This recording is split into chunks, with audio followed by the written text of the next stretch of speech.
Hello, everyone. Thank you very much for joining me. So, I had a really cool experience, and I know that probably comes as a real surprise to you guys at this point, but I wanted to jump on cam and share it with you while it's fresh on my perspective. And before I go into that, let me give you a little bit of a backstory. So, long before my spiritual awakening, long before I started seeing UFOs and having experiences with ETs and all of that, I was really invested in educating myself on paranormal activity. So my grandmother passed away, and we were living in her home. And after that happened, a lot of strange things started to happen in our environment. And I think you will find in your own lifetime, you've been more prone to having paranormal experiences and be accepting and aware of the strange things going on behind the scenes that sometimes will bleed through and create a little bit of confusion, even fear, or ideally excitement. But when I was going through and experiencing all of those things, quick description: footsteps, doors opening, disembodied voices, a lot of shadow figures, waking up with shadow figures at the foot of the bed, all of that kind of stuff. And I know now that me investing my time and educating on what those things were was desensitizing me to be able to do the things I am now without having any sort of level of fear being involved in my process and my development and the work that I do. And part of my goal in creating this channel and working on YouTube is to bring that information forward so that we can little by little eliminate that fear from the collective.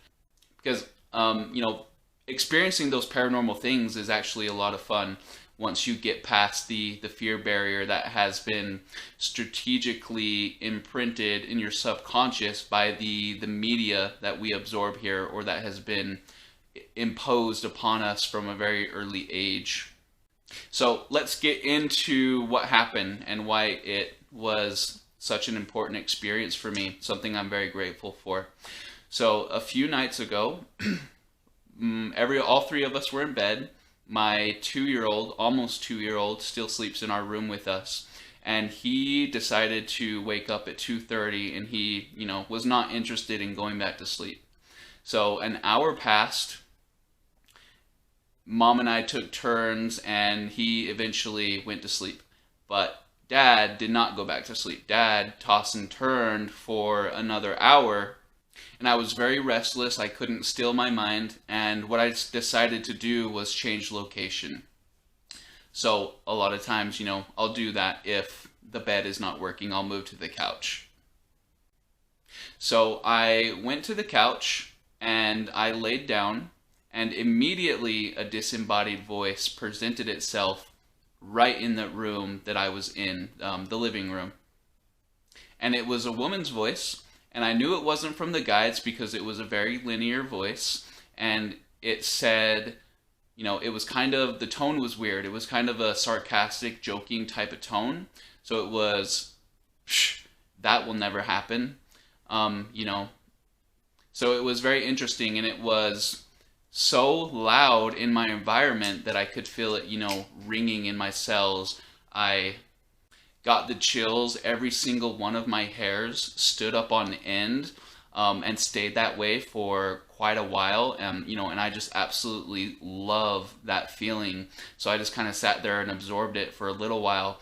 But what I did, and this is something you should also do as well, doesn't matter if you're dealing with a ghost or an ET, whatever the experience is, you should always follow it up by going through the process of elimination. So one thing that is very important is that you do not credit an experience as being paranormal when it is easily explained by, something in the environment. So you should always take a look around. You should always put in the effort to try and explain the experience, because you're not doing yourselves any favors if you are claiming something as paranormal that was very normal. So what I did after that, when I couldn't figure out what it was, and I decided that it was in fact a disembodied voice, a woman's voice that presented itself in my environment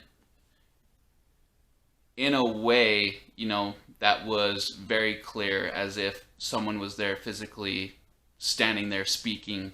So I kind of knew what happened, but I wanted to confirm, and I wanted to better understand the inner workings of what was going on in that moment.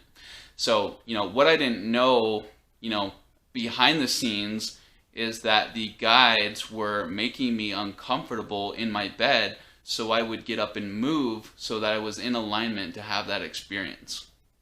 So could they have just dialed my number and said, "Hey Todd, go into the living room, there's something we need to show you," or go into the living room, we're not going to tell you why?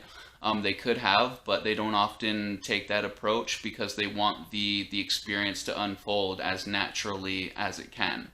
So that way I don't show up with any kind of expectation, and typically the experience is going to generate a more profound result when they take that approach. So maybe you didn't know your guides work that way, but a lot of times the best course of action that they can take on your behalf is to make you uncomfortable in a situation so that you move, so that you can experience something better, or something different, something that you need to see. So I went into the Akash, and whenever I go into the Akash, it's typically my Pleiadian parallel self who comes forward, and they're usually my go-to for getting a very grounded, anchored in reality explanation for things like that. So here's what happened. So there was a blip in the grid system combined with my vibrational state that allowed a bleed through of an event, an exchange in that living room that happened between two people who used to live here years ago. So it was the grid system playing back a situation as if it was a recording. So why did they want me to be there to experience that? Well, basically the reason is the curtain is dropping on this place, and all of these systems are kind of trying to figure out what their new role is. So there are going to be more experiences like that happening to not only you old souls out there, but to your everyday person who's not necessarily looking for those kinds of things, and maybe doesn't even necessarily believe that they can take place to begin with. In this reality, oftentimes seeing is believing, and that's a perfectly acceptable approach for people to take. And the guides wanted to just make it known that there's going to be a heck of a lot more seeing and a whole lot less believing out of faith. So I thought that was really cool. So as an old soul, I feel a certain level of responsibility to educate people on what those experiences are, so that when something does happen in their environment, there should be no fear involved. Because, what we're trying to do here, the whole purpose for us bringing all this light and information to the table is to get rid of that fear from the collective. And, when fear is a result of just not knowing what's going on, when these grid systems are kind of fluctuating and adjusting to the new earth energies, we should take it on ourselves to step in and explain what's going on for sure.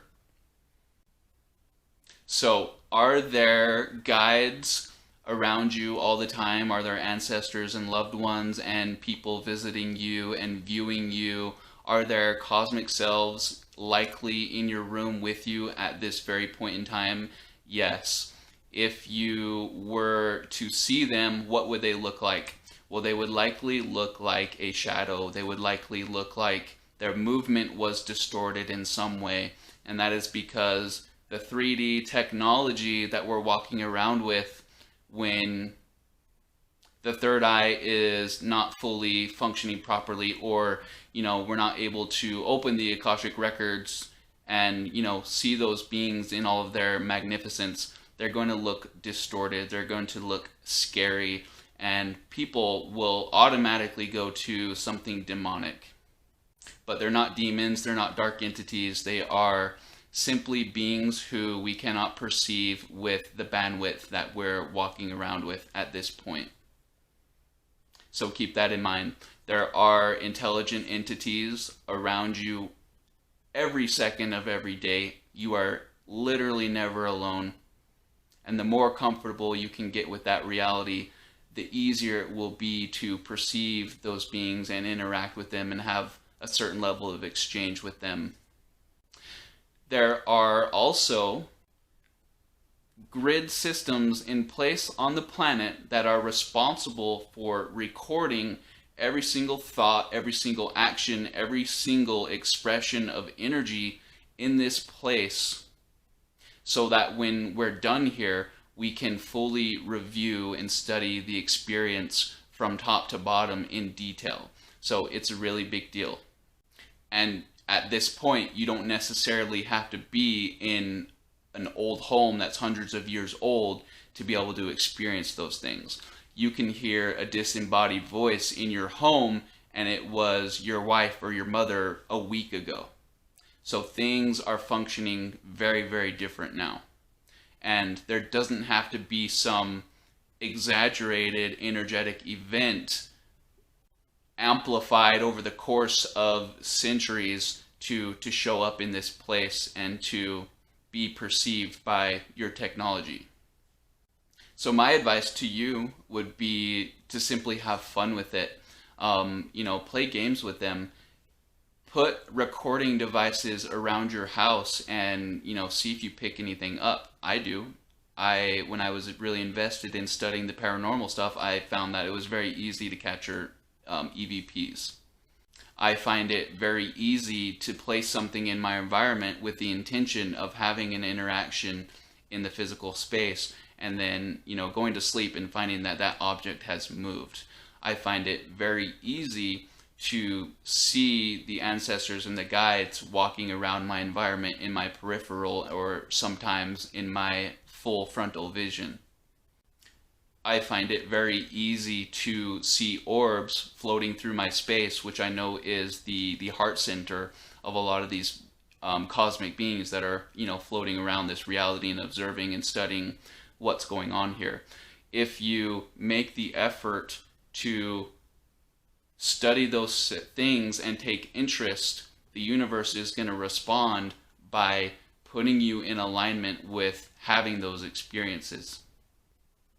And every time you can do that without the fear getting involved, you're eliminating the fear from the collective and creating the opportunity for someone else out there to have that profound experience without those fear barriers that would, delude what's going on.